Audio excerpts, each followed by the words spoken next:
We're going to focus this specific video on prospecting. Prospecting is a huge part of the equation on being successful in real estate. Today we have Leo Pareja with us. He's a top performing agent at Keller Williams, has been ranked #1 worldwide in units sold in 2010 and consistently continues to deliver amazing numbers. I just want to know, Leo, thank you for being with us. Thanks for having me, Ron.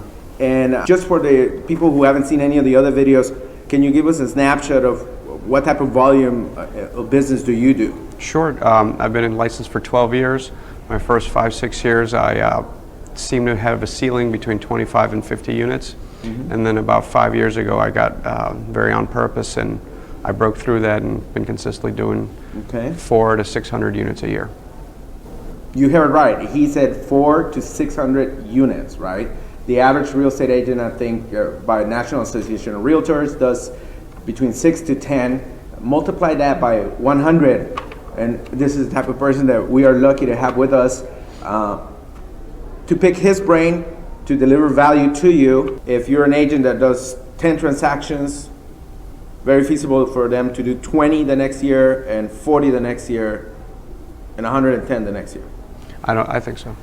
Okay, so how do you do that? What kind of prospecting leads to that, maybe I should say? So I think the first thing you need to do is have a very honest conversation with who you are and how you're wired. You know, I think it's very important to live in your passions and the stuff that makes you happy.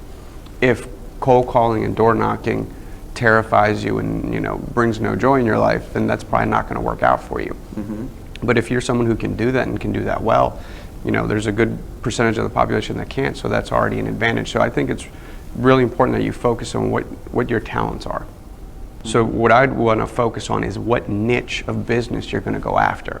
And then you can prospect in any niche. So for example, for many years my focus has been multi-transactional clients. So I define that by a buyer or seller who will do multiple transactions with me in one calendar year.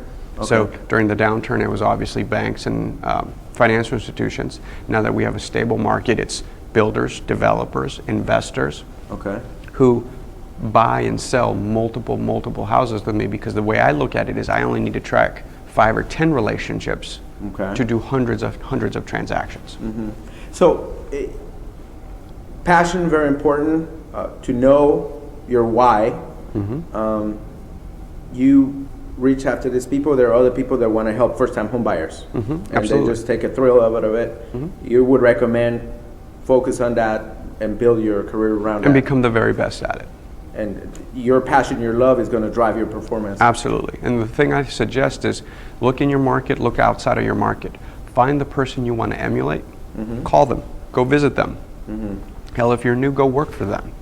But learn the best system and process to achieve the goal you want. There's no need to reinvent the wheel. There's nothing new in our industry.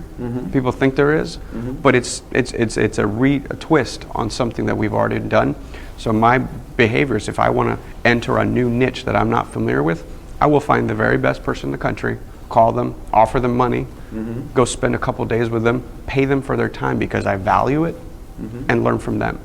And my surprise has been that everyone's very open to talk, especially when you want to learn in a genuine way. Okay. Do you door knock? No. Have you ever door knocked? No. Do you cold call? Never. Do you send 100,000 emails to people? I don't. And you never have? No. What I'm taking from this is, like, do the stuff that you love doing and it's going to take care of itself. There's no need for you to, if you hate cold calling, to suffer 3 hours a day cold calling. Well, again, it goes back to becoming a student of how you're wired. If you have a very high interpersonal skills and you don't mind talking to people that you are already in relationship with, then take more of a by referral approach where you qualify your database, stay in touch with them. But I'm not giving you an excuse not to prospect. That's just the distinction, right? The distinction is, are you calling warm leads or are you calling cold leads? You can't get away from not calling. So I do call a couple hours a day, but for me it's maintaining warm relationships and taking them to the next level. Thank you, Leo, for being with us. My pleasure. And folks, we'll see you on the next one.